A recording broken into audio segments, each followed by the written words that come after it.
Coming to you from the Oddball Podcast Studios in New York City. My name is Vin Forte, and you're listening to Oddball with Vin Forte. Go follow the show over on Twitter at Oddball Podcast, over on Instagram at Oddball_pod. The most important part of all, though, is YouTube, youtube.com/ at Oddball Podcast, youtube.com/ at Oddball Podcast. Get those numbers up. Subscribe over there if you are not subscribed already.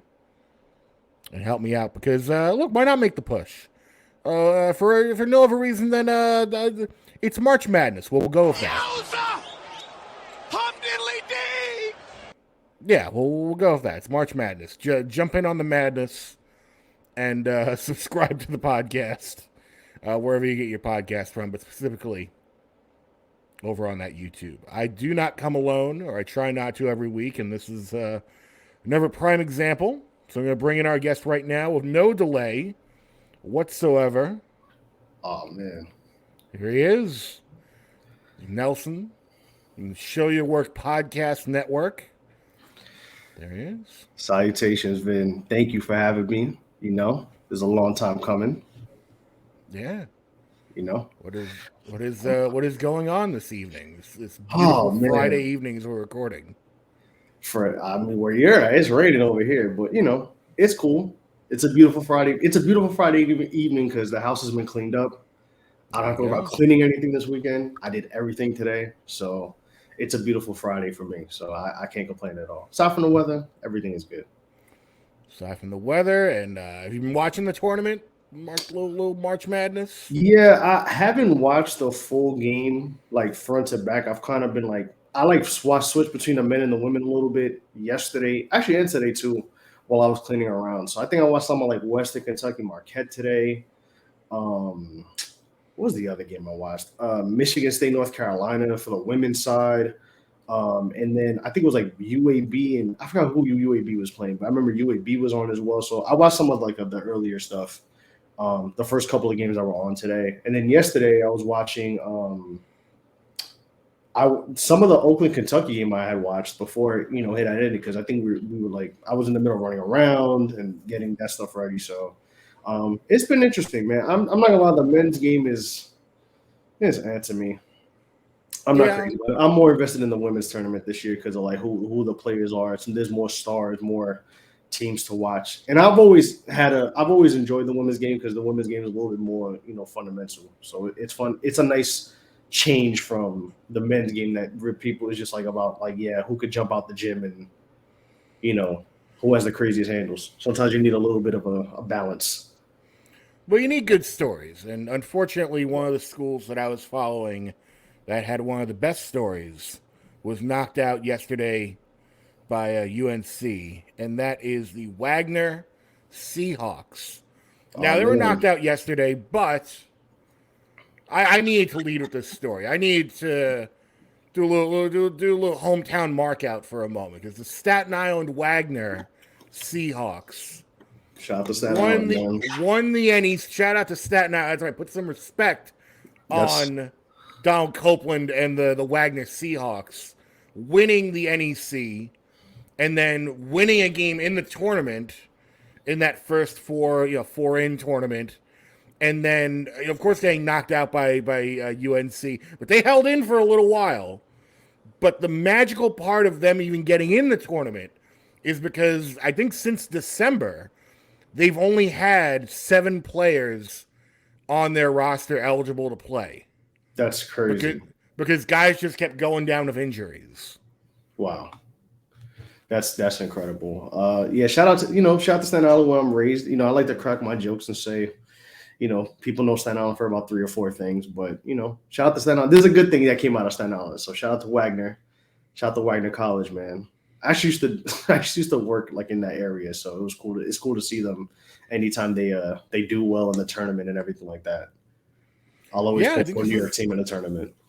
Yeah, I think this was the first time they won the NEC since 2003. Only the second time they've ever won. Yeah, so this has been a big year for them. And again, like only having 7 people. I saw stories that they were doing like no contact practices getting ready for the NEC tournament.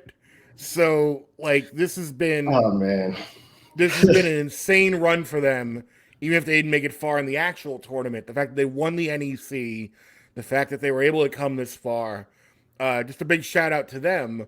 But like we were just saying, this also kind of highlights the fact that a good story in the men's tournament is kind of hard to come by. Like, where are the good? Right. Like, I was telling someone, a friend of mine who works for a major sports outlet. I'm not gonna name names, but a big one. I was telling them about the Wagner story, and they were like, "Yeah, I haven't heard that. That's a really good story." And I was like, "Yeah, a lot of people haven't heard of it. Like, why is that? Why is it that because I'm sure there are stories out there, but like, why has it been so hard to get some compelling stories unearthed in the men's game?" You know what? It's fun. It's funny that you asked that because I really can't answer that. I don't know if it's just usually when it came to the stories, it was the player. It was more so like you had certain players to watch, and then it was like the teams, if that made sense. Mm-hmm. It was like, all right, there's these X amount of players that you need to pay attention. They're must see TV, and then it was like, all right, these are the teams you need to watch. And like we didn't really get that this year. I mean, there's a couple like. I would hear about the two kids from UK, Rob Dillingham, and because I remember him from Overtime, seeing some of his highlights, and Reed Shepard, and then obviously Cooper Flagg's going to come in next year, and that's the joke around that is that Duke is going to be a white team again, so they're restoring their order, I guess, but I don't know. It's either like these freshmen, I just feel like there's no. How do I explain it? When it comes to the players, there's no like jump out like, oh, this guy is a first round pick. It's more like, yeah, these guys could be decent, and then when it comes to the league, they'll be, they'll help a team. They may not be the number one option, but they'll come off the bench or maybe be a fringe starter. So, but this is a cool story though. Do you think it's the one and dones too? That's because everyone's pointing to the one and dones and the fact that like the women's game is more popular right now because. Whether it's because they have to or not, like they are staying, 3-4 years, and that breeds continuity. If you're gonna watch, people have been watching Caitlin Clark for years now. People have been watching, Angel Reese for a couple years now, right. And you don't really see that in the men's game. Like Juju, like she's Juju coming Watkins. up. Juju Watkins, like she's gonna be there for another 3 years. Yep. No, that for sure. I mean, like, think about the guys who are still in college. If you're still in college now, it's like bro, why are you still here? Like, go, the joke is like, man, go work at a car dealership. If you can't make it to the league, or go somewhere else. Because think about guys like UNC has Armando Baycott is playing this year. I'm like, bro, I've seen that guy was playing for UNC before I moved out of New York 3 years ago. He's still there, And I think, there's the only stories I see now that are like in-depth, like profile stories are, oh, this guy's he's been in college 8 years and playing for the same team. It's like, or who's getting, but that doesn't do anyone any good because that guy's not going to go to the NBA and become anyone special. Or what guy's getting, what NIL deal is whoever it is getting. But I do think with the one and done, it could be that.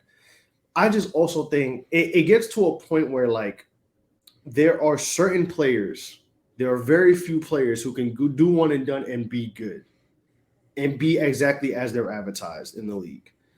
And once that rule happens, it goes from there's a couple people that can do it, but so then it gets to the point where everybody thinks they could do it, if that makes sense. And it's like, bro, you're not cut out for that because we see these guys who are sometimes one and done, and then they go to a team.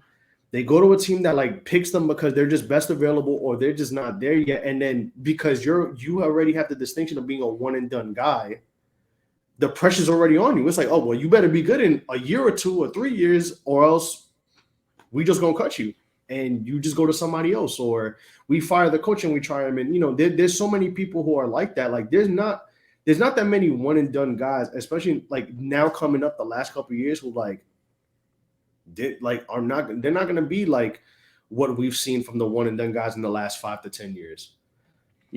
So think about guys coming, and then you got guys coming directly from high school that are going into overtime elite or right to the G League. It's like they're just cutting out the NCAA completely.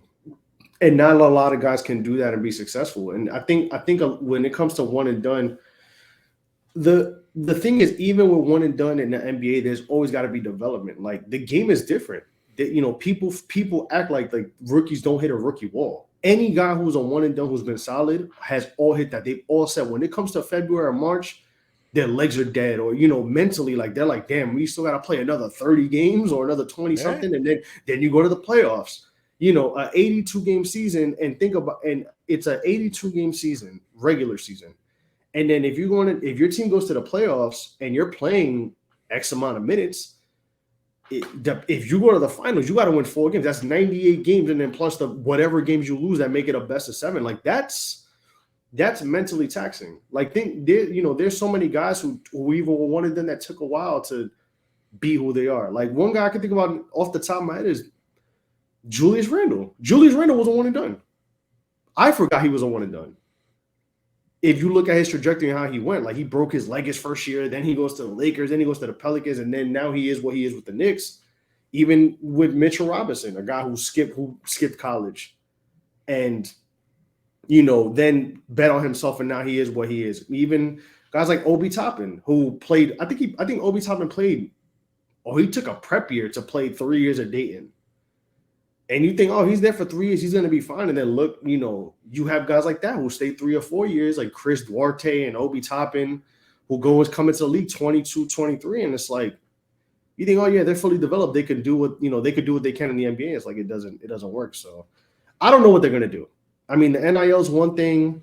Maybe the NIL makes guys want to stay in college a little bit longer. Maybe. And maybe they go back to the old, at least you get your money. Stay at least 2 years, stay on a program, and maybe that'll build some continuity, to where it is now. But with the men's game, it's just like I usually will pay attention, because even with the team I watch and them trading their draft picks for the last 2 to 3 years, I'll still would be like, let's see what they could draft if they keep it. And then this year they may draft somebody, and I'm like, they have 2 picks this year. The Knicks I root for the Knicks. They have 2 first-round picks because it's their pick and Dallas's pick. Because Dallas can't tank now. They're about to make the playoffs. Well, they can still tank. Hopefully they don't. And Adam Silver's a criminal. We can get into that later if you want to, but whatever. I don't want to get into that, because he should that should have been a hefty fine, and they should have lost the pick. But whatever. But I have two first round picks I can look at, and I don't even know who we're picking. I'm just like, whatever. Just whoever you're looking at, cool. I just think with the men, it's just not. There's nothing there that's like makes me want to watch it. Whereas the women, you have Caitlin, you have Juju, you have Angel Reese, you got South Carolina, all their teams. You have and so many more players on different teams that you may not know about, but when you watch this tournament, you pay attention. They're going to be there for a while, because in 2, 3, 4 years they go to the WNBA, which is going to be interesting for me. Which is going to be interesting to see too.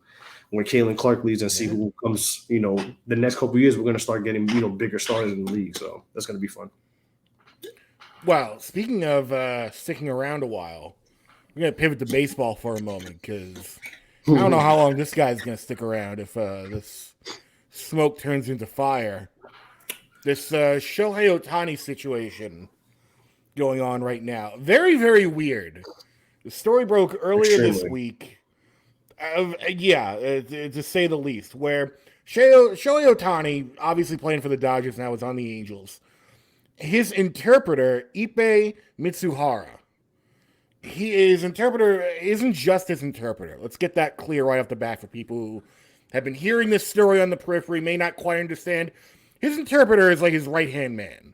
Like, he goes with him everywhere, helps him fill out documentation, like, he's the guy that walks up to the mound to give him data on an iPad, like when he needs information on, the next guy up to pitch to. Like, they're basically tied at the hip. So Mitsuhara, allegedly, he gave ESPN was investigating this California gambling ring, because DraftKings are like, you can't do that in California yet. Yeah, you can't. They're one of the few. So a lot of people there still just go through bookies. So this guy's translator came up in the research that ESPN was doing about this gambling ring. So they make the interpreter available for a 90-minute interview with one of their reporters, and which is insane, first of all. But they let him do it, and he basically tells ESPN, look, Shohei was being a good guy. He was bailing me out. I'm big into gambling. I got in deep. I didn't bet on baseball, but I bet on NBA, soccer, all this other stuff. And Shohei was doing some wire transfers to help me get out of a bad situation. Okay, if that's the story, then it's still weird. Shohei should be a little smarter, but from the court of public perception, hey, he's bailing out a friend.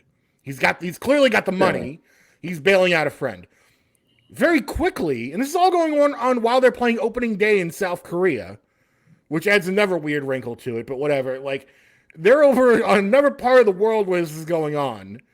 And once it gets out, the story quickly changes, and Shohei Ohtani's people get in front of it and go, no, this guy stole $4 million from Shohei Ohtani's bank account.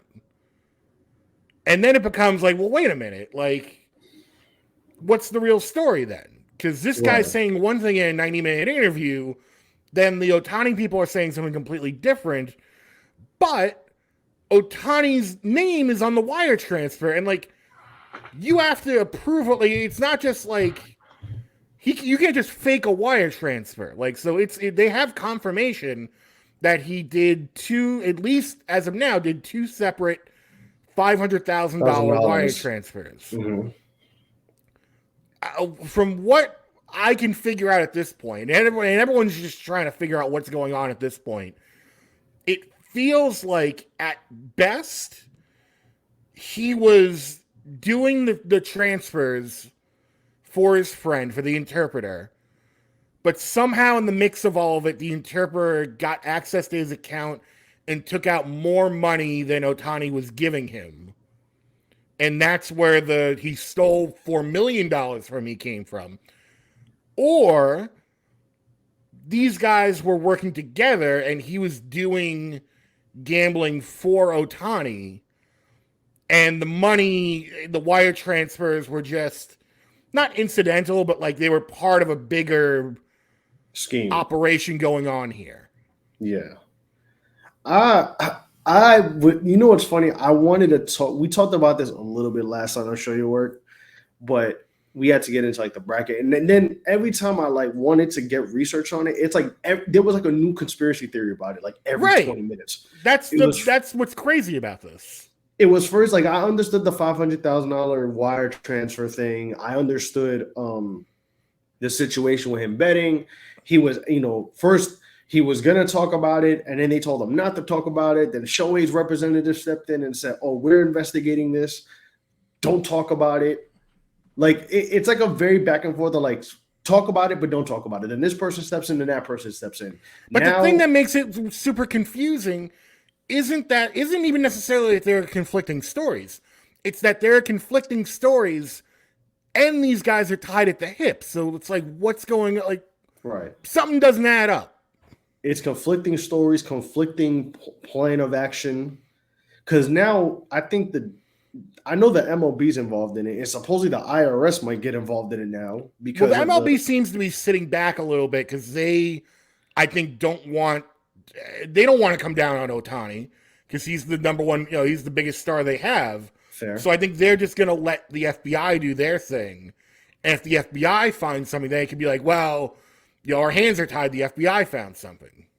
Which I could see that too, because Rob Manfred just don't give a shit. He's a terrible commissioner, but that's an obvious fact beside this plot. But yeah, there's a lot going on. I really need to like sit down and read everything before I could be like, oh, this is what I think it is, because there's just so many conflicting stories. But from what I've seen so far, I don't know if Shohei Ohtani bet on games. I know that they were his translator, Ipe was very adamant on I did not bet on baseball, because they literally tell you in spring training, hey, you can bet on anything. You could bet on soccer, American football, basketball. You could bet on fucking cricket if you want to. Just you cannot bet on baseball. You could bet on anything you want, MLB. But if you bet on baseball, that's a major issue. Right. That would be the worst case scenario. But here's why it's still an issue if he was betting at all. Because if he was betting at all through an illegal bookie, then who's to say if he gets in deep, the bookie doesn't come back to him and go, okay, you want to erase these debts? We're going to, you have your boy go back there and, drop 3 innings to the Mets next week and, give us a cut of it. You know what I mean? Like they can dictate at a certain point, like, okay, like you want these erased and you don't want us to break this guy's legs. Tell Ohtani to throw this game. You got to shave. Yeah, you got to point shave. But and then Twitter, you know what? This is why social media is just stupid, but also funny. Somebody already tried to get into that. They tried to do I didn't go through the whole thread. I went through maybe 1 or 2 tweets. I'm like, all right. The way the person presented it sounded like batshit crazy. Like they wrote this on a mood board and then decided to do this. Mm-hmm. But somebody already tried that. Tried to do the conspiracy. Oh yeah, on this day, Shohei Ohtani threw, X, Y, Z, and you know how people are. They look at a bad stuff. They're like, oh man, Shohei Ohtani shouldn't have gave up 5 runs against the Oakland Athletics, but now with this going on, this might have been it.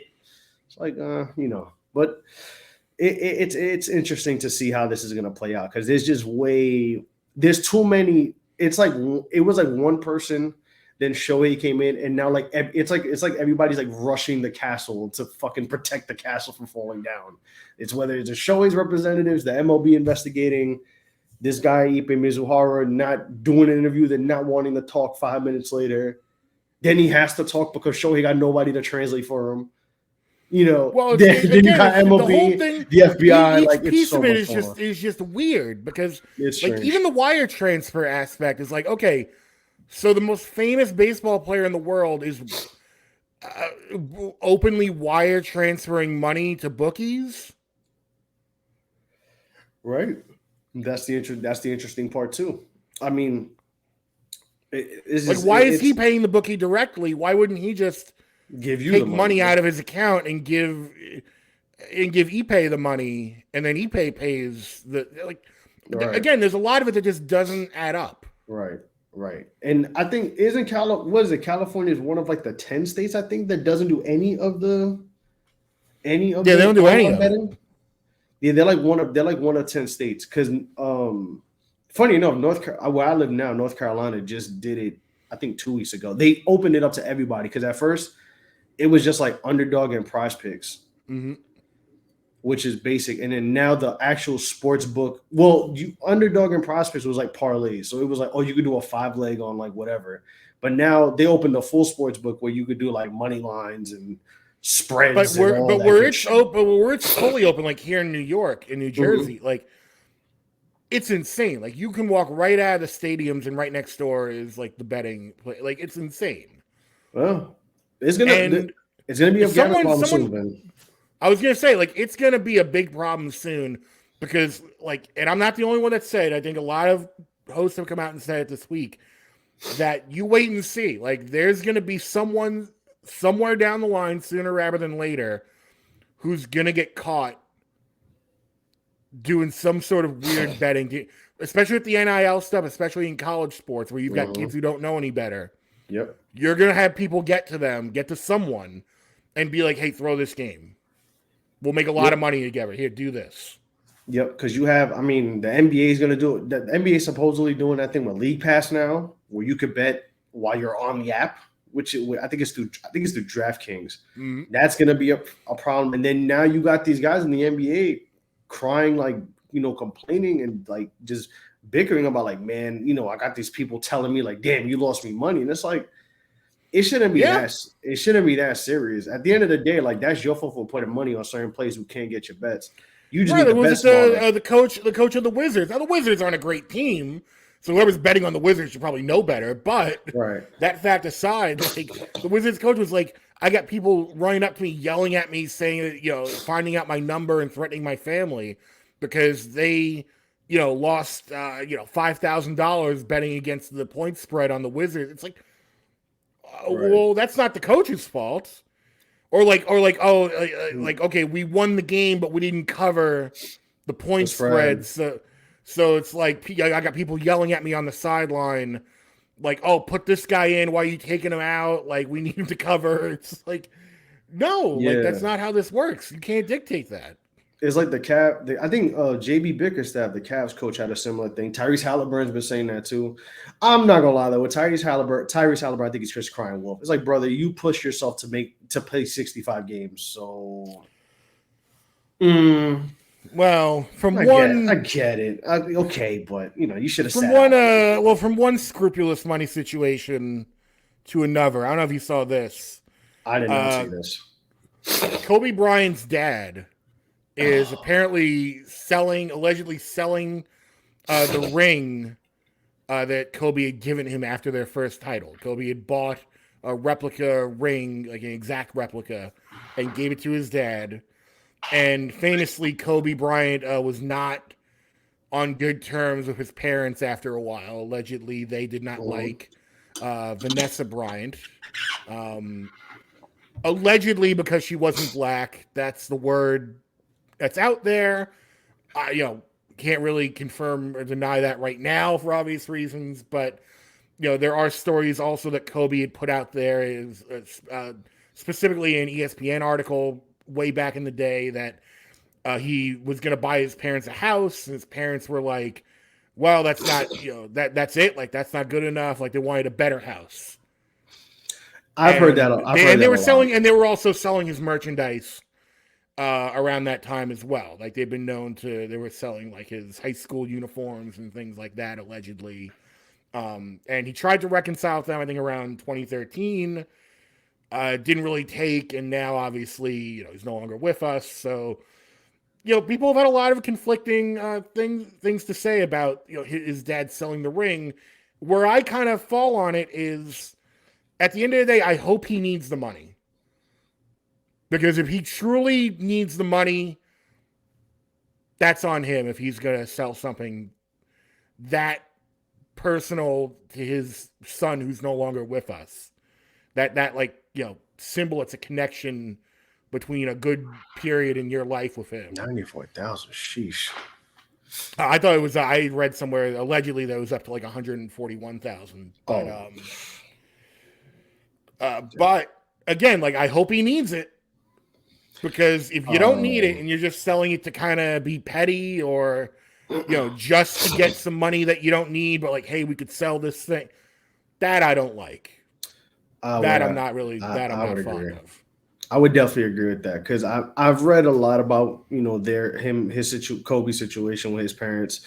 I read the Vanessa thing, that was a big thing. But the funny, interesting part is that Vanessa's actually really cool with his sisters. So there's that dynamic too. Like, he's really good with Kobe. He's really good with his. She's really still close with his sisters and stays in touch with them.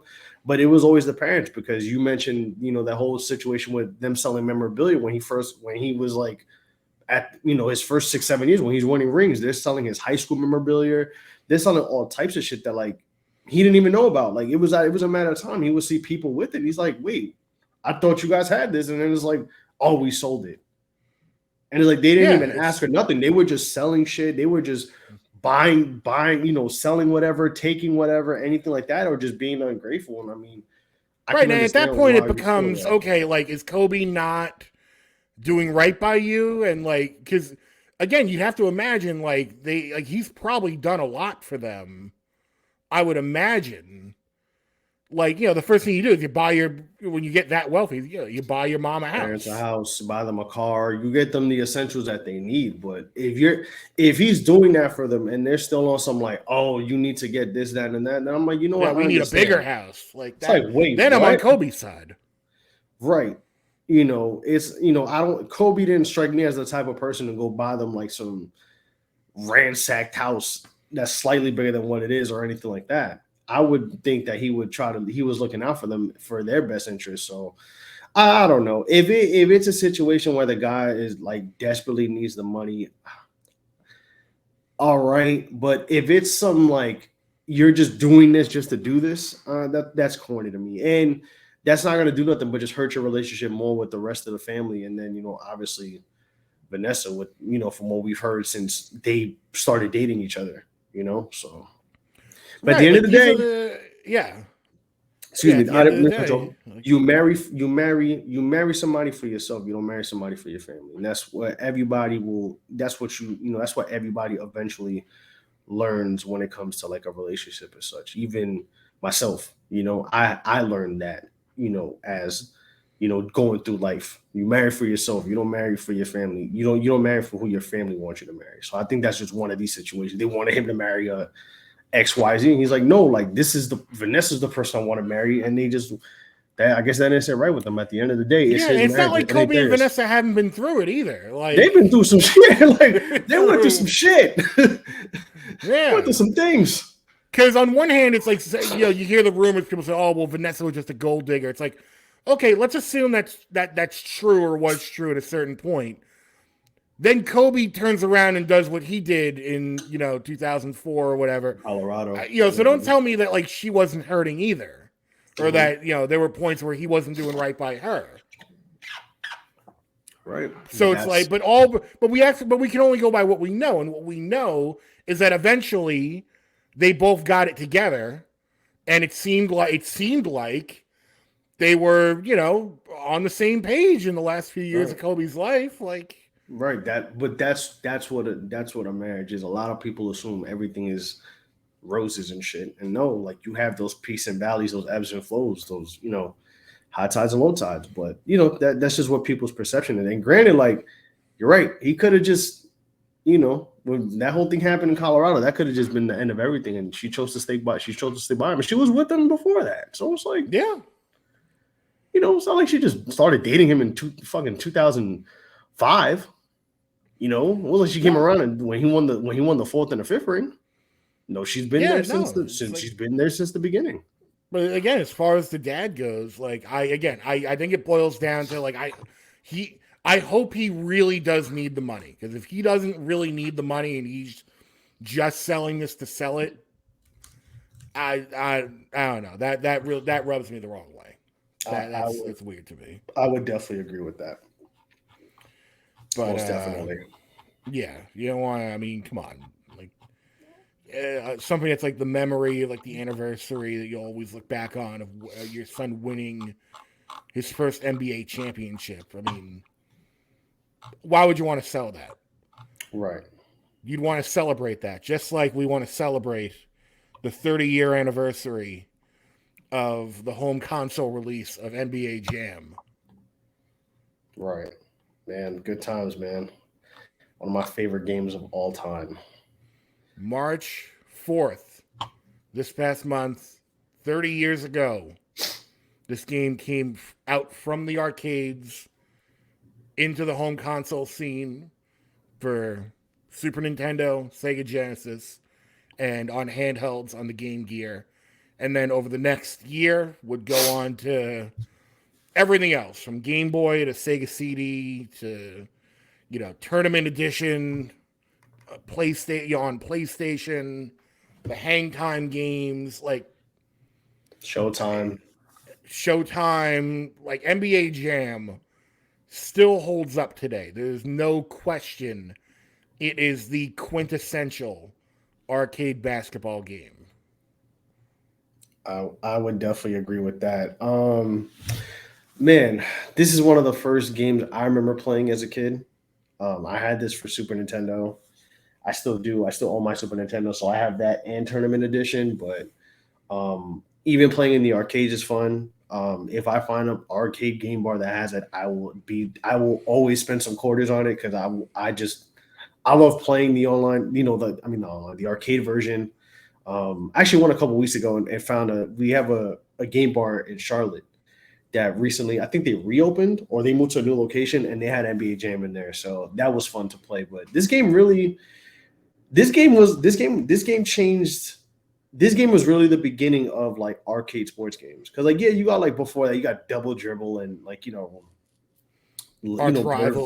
Arch Rivals and all that. But this was the most like it kind of was a great best of both worlds where like, yeah, it had NBA players, but then you also had like, the fun element to it, like being on fire and the over the top dunks and the cheat codes and everything like that. And I think this game set the precedent for games like NBA, even to go to other games, other sports. Like it set the precedent NHL for NBA Street and NBA Street, NHL Open Ice that Midway did later, a couple years later. NHL Open Ice, NBA Street, MLB Slugfest, FIFA Street, you name it.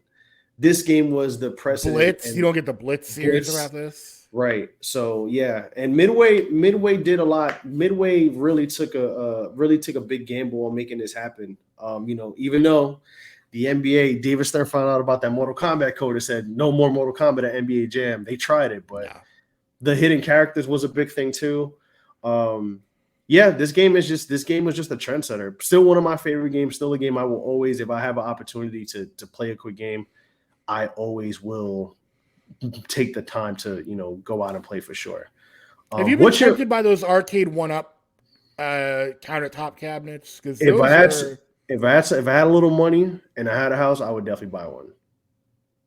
Same. I keep seeing them, and I'm tempted by the ones that are just like the countertop ones, because those are only like $200. Yeah, for as low as, and I'm like, But then it's like, okay, you know what? That would be cool for like a minute, and when people come over. But then it's just a big thing sitting in my kitchen. Yeah, that too. And I mean, granted, I have the game already. I have both of them. Right, exactly. On Super Nintendo, on cartridge. So I'm like, if I want to go, like I could just literally I'm going to, because I've been streaming a lot more like my PS2 stuff, and I've had my PS2 sitting here for like 2 months, 3 months. So I kind of want to transition to like another system. So I'm probably gonna go back to my Super Nintendo, and I always play NBA Jam like as a tester to make sure it works. But I love this game. Always have, always will. My favorite thing is when I go to a game bar, I always like to see if the Mortal Kombat codes work so that I know which revision it is. Because I still know the Sub-Zero code by heart. Right. So you want that first one. I like to check. It's the first. I think it's the first two. I think after the second one, you can't do it anymore. But funny enough, the game bar I went to I think it was last year or the year before.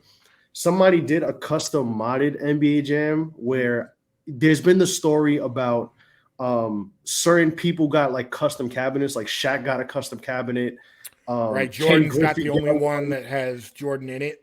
Gary Payne, I think Gary Payne's one of the only people that had the Jordan one. Jordan got it himself.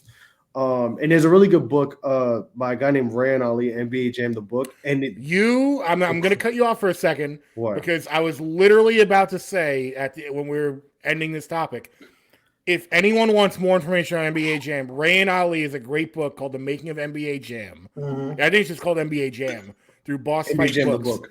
Mm-hmm. NBA Jam the book.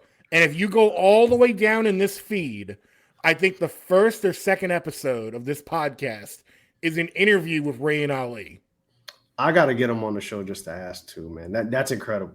I remember going back and seeing that, but that was incredible for sure. But it's a really good book because not only does it dive into NBA Jam, but it also goes into the dynamics of Midway and a lot of stuff I didn't know about. Yeah. Like I didn't know a lot of like how the Mortal Kombat team was like a mix of like pinball guys, and then like some other guys worked on. I think John Tobias, who's the storyline and artwork guy, he worked on Smash TV or something like that. Like there's a lot of like it was kind of like this. Like NBA Jam was some of the guys from NBA Jam went on to do more like to do Mortal Kombat stuff too. So it was just funny to see how Midway, like a lot of guys were doing different stuff and then started to go toward NBA Jam and then do NFL Blitz and so on and so forth. So and then the crazy stuff with the license to NBA Jam. Oh my god! Where like they lost the license to Acclaim. Fuck. Listen, I'm not gonna say it. I want to say it, but I'm not gonna say because it's not my podcast. But Acclaim paid for their crimes, but I hope whoever owned it continues to pay for that. Like I'm fully convinced, and one day we might have to do an episode about that, maybe on ours or yours. We'll do a cross-platform where we have to do a deep dive. I think Acclaim was a money laundering scheme. I'm just gonna say that. Because if you look at the library of their games and what they put out, there was a point where they were good at licensing games, and they got in with Midway, and when you for a little while when you think Midway, you also thought Acclaim, and Acclaim's all like, oh well, now that we're in this, we can make video games too, right? And it's like, no, Midway made the video games. You could kind of make video games, but like you just bought the rights to like the best stuff. Legitimately, it's if I look at Acclaim's, if you could ask me what Acclaim's library is without looking, it's terrible movie games, Mortal Kombat, NBA Jam, some of these type of games still. Then they stole the license because they didn't take the license. They did it behind Midway's back, which they paid the terrible crime for that because the games they made after were god awful. Tied to NBA Jam. Yeah, like because remember at a certain point. Yeah, and again, you don't pick up on this when you're a kid, but now it's very obvious that the NBA Jam Extreme, Jam Extreme, like that was not a Midway product. All Acclaim is terrible, and the fact that like the Acclaim or the Midway games had to change their name because they didn't have the licensing rights. Meanwhile, those games were infinitely better. Amazing. Yeah, and it's funny because when I actually read about Extreme. So Tim Kitzrow, who's for y'all that don't know, Tim Kitzrow is the voice of all the NBA Jam, the NBA Blitz. He's on fire man, as we know. So they used him because he was like a comedian who was doing voiceover stuff, but then they used him to imitate Marv Albert. So the most hilarious thing is that in NBA Jam Extreme, they got Marv Albert himself. And he was terrible. Right, he terrible. He sounds like he drank a whole fucking bottle of NyQuil, and then they put him in the studio. Just say, read from a paper these lines, and then we'll just take them and put them in. But Acclaim, the only game that I know that Acclaim made that was decent, that was not a licensed game, because we cannot forget what they did with LJN, which I think was another money laundering scheme, because those cartoon games were god awful, except for a couple. Some of the Spider-Man games were good. They were bad, but the only one I know is Turok, but that's it. But Acclaim, right? You will pay for your crimes. But 30 years of NBA Jam, incredible game. I would love a remake now. I even liked On Fire that they did for the Wii. That was great. And of course, Hang Time is great. Showtime is great. Those games were all incredible. So that's my favorite series to play. Acclaim, the final word on you. You're a real crumb bum. Yes. You're a real crumb bum. That is you, Acclaim. But you're not a crumb bum. Let people know where they can get you, Nelson, to show your work network. Oh, man. So you can find this on all platforms at SYWNET. On Instagram, it's SYW_NET, but on Twitter, YouTube, Twitch, TikTok, SYWNET. We go live every Thursday night at 9 p.m. Eastern. Between 9 we say 9 p.m. Eastern. We go live around that time. And then we go live every Thursday night, and then our audio comes out Friday morning. We also have a Patreon, patreon.com/SYWNET for only $3 a month. That price may change very soon, so get in on that. But we have a boatload of extra content. We do stuff for our patrons. For example, if you're part of the Patreon, we have what's called the post game. So after our live episode on YouTube, if you're part of the Patreon, you could join us after, and we just talk about maybe topics we missed, or just literally talk about anything and everything. And that's literally what we are. We talk about sports, gaming, lifestyle stuff, music, culture, stuff like, kind of like how Oddball, you do it, Oddball. Sometimes, we go on other podcasts to talk wrestling here and there as well. We talk about pretty much everything and anything. So, tap in with us again, all platforms, SYWNET. There you go. So check out the Show Your Work podcast and network, and get in on the Discord and the Union and all of that fun stuff. And with that said, we'll see you back here, same time, same place next week. Go follow the podcast subscribe, first of all. YouTube.com /@Oddball Podcast. Let's get those numbers up. Twitter @Oddball Podcast. Instagram at Oddball_pod. With all that said, my name is Vin Forte. I'll see you back here same time, same place.